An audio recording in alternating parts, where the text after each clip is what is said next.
বাবা আমাকে 12 বছর হচ্ছে ঘর বাসি, 2 বছর হচ্ছে আমাকে বার করে দিছে ঘর থেকে। আমার ঘর থাকা বাড়িতে বার করে দিছে।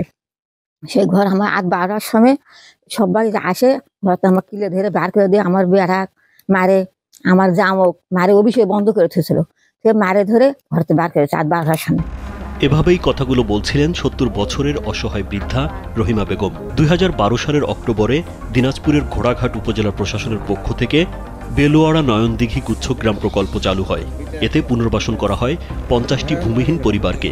জীবিকা নির্বাহের জন্য ভূমিহীন পরিবার সহ আশেপাশের 300 জনকে দেয়া হয় 33 বিঘার একটি পুকুর।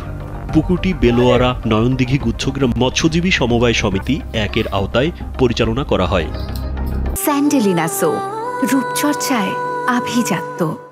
সমিতির সভাপতি মুকুল এবং সাধারণ সম্পাদক বক্কর। চেয়ারম্যানের মনোনীত হয় এখানে তার অদৃশ্য ইশারায় চলে মুকুল, বক্কর ও আকবর বাহিনীর শাসন।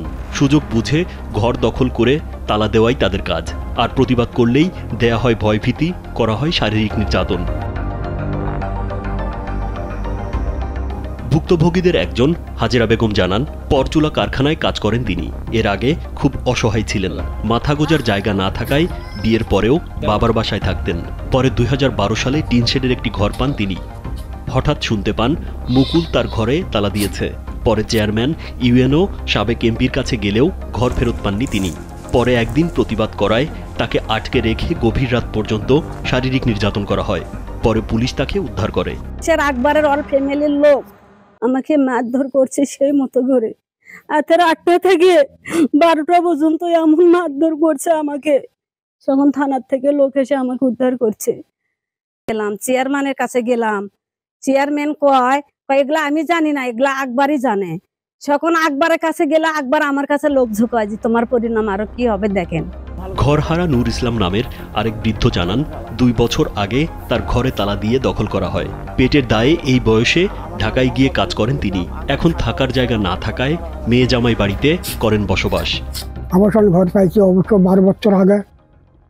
আমরা ঢাকায় করি, কাজকাম করি, কাজকর্ম করে আজকে খাই, থাকি, যাই।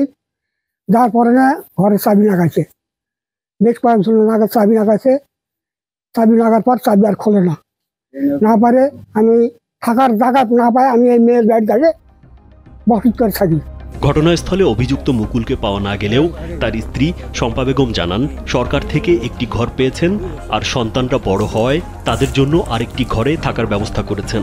আমার 3টা ঘর দখল নিয়ে আছে, এই ঘরটা আমার ছেলে থাকে, আর একটা ঘর আমি থাকি। আমরা দুটাই, একটা আমরা পাইছি আর একটা ঘর আমি ওইভাবেই নিছি। তার কারণ আমার বড় বড় ছেলে আমি এক ঘর থাকি। আমার তো কেউ কয় না যে তোমার ছেলেটা আমার ঘর পরে আছে, আমার ঘরটা ফো। আমার তো ঘরের দরকার, আমাদের মান সম্মান নাই গরিব দেখে। সভাপতি ইচ্ছা করে তো নিল না। এই ঘরগুলো তো লোক থাকে না, ছেলে তো অফিস থাকে, তো বারবার এই ঘরগুলোর জন্য তদন্ত আসছে। এ বিষয়ে পালসা ইউনিয়নের চেয়ারম্যান কবিরুল ইসলাম প্রধান ঘর দখলের সব অভিযোগ অস্বীকার করে জানান, ওই সময় ওমরা পালনে ছিলেন তিনি। এই বিষয়ে কিছুই জানেন না, কোনো সম্পৃক্ততা নেই তার। ওমরাতে ছিলাম, এটা তখন যে ইউনো ছিল আমাদের রাফিউল স্যার, ওটা রাফিউল স্যার আর ওই সমবায় ভালো জানে তো, সমবায় আছে প্রদীপ। উপজেলা নির্বাহী কর্মকর্তা রফিকুল ইসলাম জানান, অভিযোগ পেয়েছেন তিনি, তদন্ত করে ব্যবস্থা নেওয়া হবে। এ বিষয়ে আমার কাছে 5 জন অভিযোগ করেছে। আমি সরেজমিনে গিয়ে তদন্ত করব। তদন্ত সাপেক্ষে পরবর্তী আইনগত ব্যবস্থা নেওয়া হবে। অসহায় পরিবারগুলো আবার তাদের ঘর ফিরে পাবে, এমন প্রত্যাশা সবার। রাজীব বিশ্বাস, কালবেলা।